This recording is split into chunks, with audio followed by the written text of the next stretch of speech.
Hey, this is Tom with Tom Tech Show, and today we're covering Picard episode 6. And it's at this point where uh, I think I want it to be over. I really do. Let's talk about it.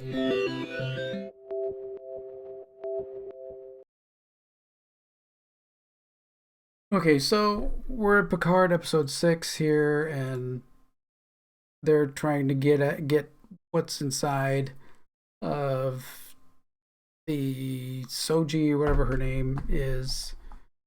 Which one is this? Soji. Trying to find out who she is. And she's trying to find out who she is. And the other Romulan guy's trying to find out, manipulate her because they're trying to find out for some reason her homeworld. And this episode continues on and on and on and on. And where's this part of the episode? Is it here? No, there's a part here where they're, here we go. So they just go after the introduction, and then this guy's, kicking a soccer ball around because that's, international soccer is, a huge international sport. He can't do anything else.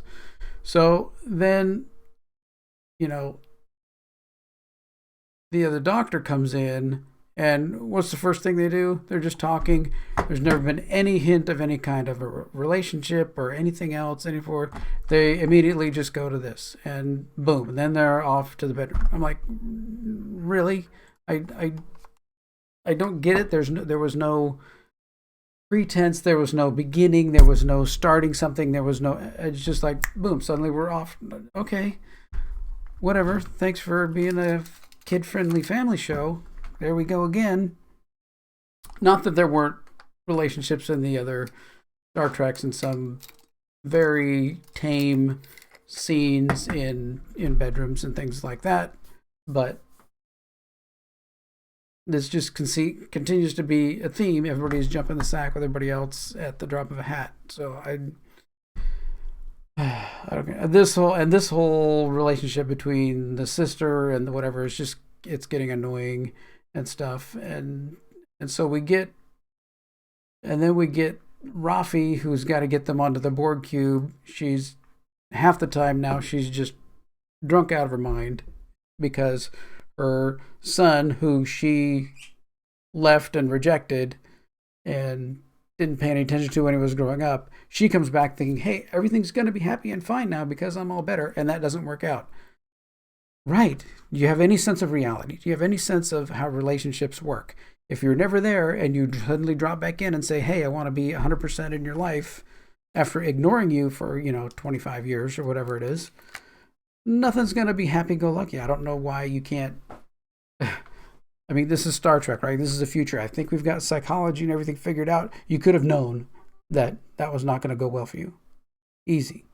So she drops back into being drunk and stuff all the time, and they have to use her to get, for some reason, she's the only one who can get them to give Picard a way to get on the ship, and that just, it gets quirky. It's like, why are we having this scene? I don't know. We continue on down the pointless trail, and Soji's trying to figure out who she is. They bring up the fact that her communications with her mom are only, 70 seconds long all the time, every time, never any shorter, never any less. And why is that?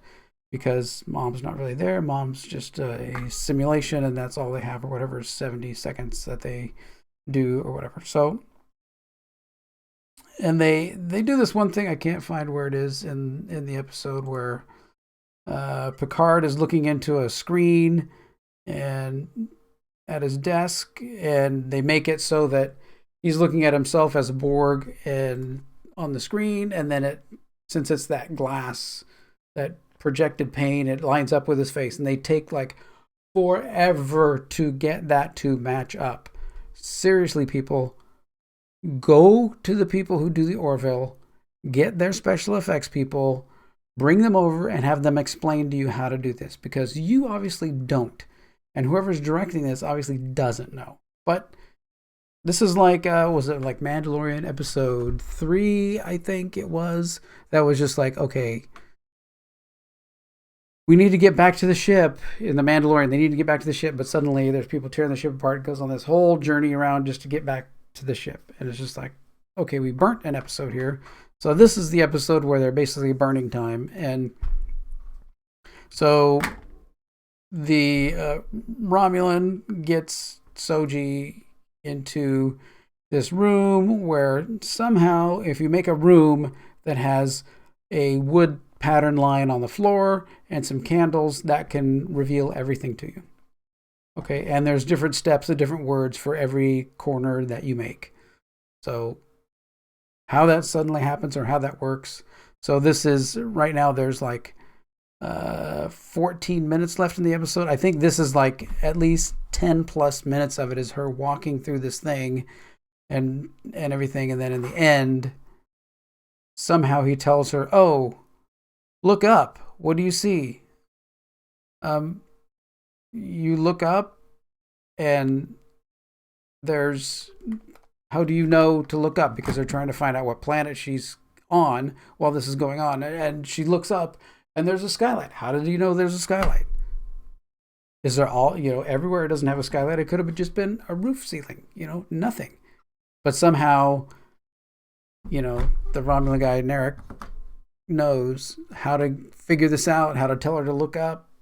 It makes absolutely no sense whatsoever.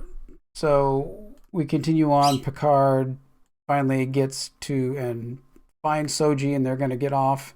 And we have Hugh there who helps them. They take him to the center of the ship where they have this machine that can transport them like 40,000 light years or something, and they're going to jump off. But more Romulans are coming and going to stop them. And suddenly, our Lord of the Rings elf shows up to fight them off somehow. How did he know where they were? How did he know how to get there? Some of these things, it doesn't make sense, right? It doesn't make sense at all. I mean, we start out with, an okay first episode. Give me some introductions, okay. Then we go into the every other word, through the second episode is profanity. Everyone in the third episode is smoking and vaping.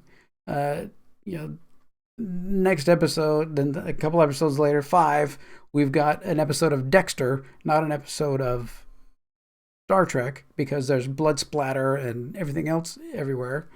And now this one's just long and boring and drawn out and so much talking and dialogue and very little happening and very little reason for it happening and things happening that have no sense at all.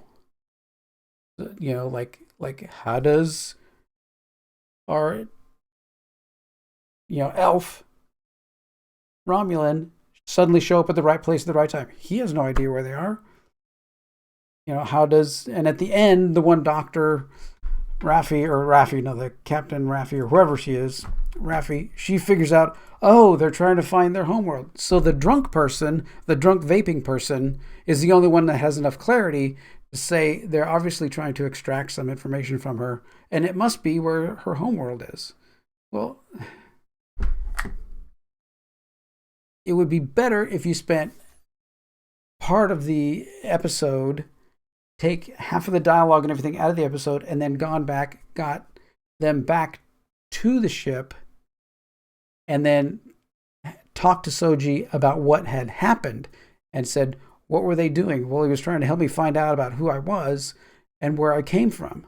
And then that conversation would have been, oh, they're trying to find out where you came from, instead of some random person who has no connection to anything that's been going on the ship suddenly goes, oh, let me take a big drag off my thing and then spew out what they're trying to find out. I'm going to watch the rest of the series just because I've gotten this far. But after that, of course, I'm canceling CBS immediately after the fact, because it's dragging me down. It wears you out after a while. I mean, and the other thing is how, I mean, I'm all okay for different races and everybody being, you know, either male or female or whatever. I don't care what your role is, anything else. But the majority of anybody in any leadership and anywhere in this thing is female. Like constantly, the next person that you see in charge of anything is going to be female. There can be no one in charge of anything that's male in this thing. And Picard seems to be the attack point of every, they look at him and like, oh, you're just the old guy that we're dragging along. Let's, and we're going to try and help you because we feel sorry for you and you're decrepit and whatever else. Just,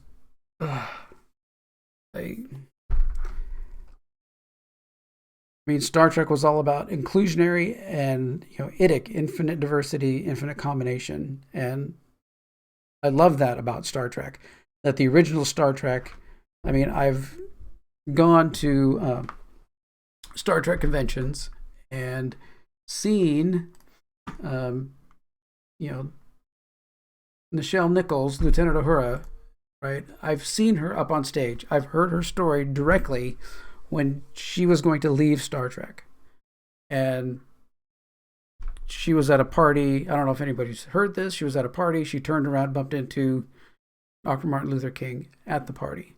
And he said, oh, I've seen you on your show that you do. It's, and everything. And it's nice to see you there. And she said, well, she told him, well, I'm quitting. And he said, you cannot quit. And she's like, what? Why can I not quit? And he said, don't you understand what this means? You're not only are you a woman, you're a black woman, you're on the bridge in a command position on the ship. You're not seen in, your position at that time in the 60s, right, was for Gene Roddenberry to do that, to put, a black woman on the bridge on the ship, basically like fourth in command of the Enterprise. If, Kirk and Spock were gone and, it wasn't too far after that Uhura would be in command, right? That was amazing concept, at the time. Plus you've got, Russians and Asians and Scotsmen and everything else. And it doesn't matter what you are. You're all equal and you can all do anything, that you want to do. So that's what Star Trek was really about, and making really serious points, but never did you think about that. Like, until I heard that story, I really didn't realize it. It was natural. It was just something like, I just completely took it for granted. I'd never thought about her gender, her race, or anything. I just thought, this is someone on the bridge who's in charge of communications, which is a very, technical, very important thing. If you, have other ships that come up to you, they need to be able to communicate. And that goes through that person. That's very important. All communication back to Starfleet and everything else. It's very, emergency things, communications that come to the Enterprise was all through this person, a very highly skilled, highly important person. And the gender, race, everything else was superfluous. It didn't matter. And through the show, my eyes never said, oh, there's this type of person. Oh, there's this type of person. No, I just said, no, that's the communications officer. It could have been, and they could have had an Asian man as the communications officer and had her be a helmsman. It wouldn't have mattered to me, right? And that's what I loved about the original Star Trek and other Star Trek as they went along. In Next Generation, you had everybody, representation everywhere, but not thrown in your face constantly.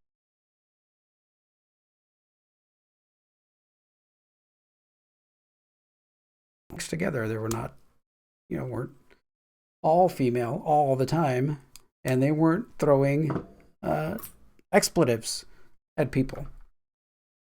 So you can tell that it's a very frustrating thing watching the show and wanting it to be so much better, but it's not. All right. Well, if you have any other thoughts, any other things you think I'm completely wrong about Picard, you love it, you think it's, I mean, if you've never seen Star Trek before, it may be, something that you really enjoy. But for me right now, it's a struggle, but I'm making it through. All right. Well, again, this is Tom's Tech Show. I do things about tech. I just posted a tech video about my USB to SATA adapter that I use all the time, saves me all the time. So remember to like, share, and subscribe to the videos, and just appreciate everybody watching. I'm over 300 subscribers now, which is just amazing in the year and 4 months I've been doing this channel. Just thank everybody for doing that, and talk to you later. Take care.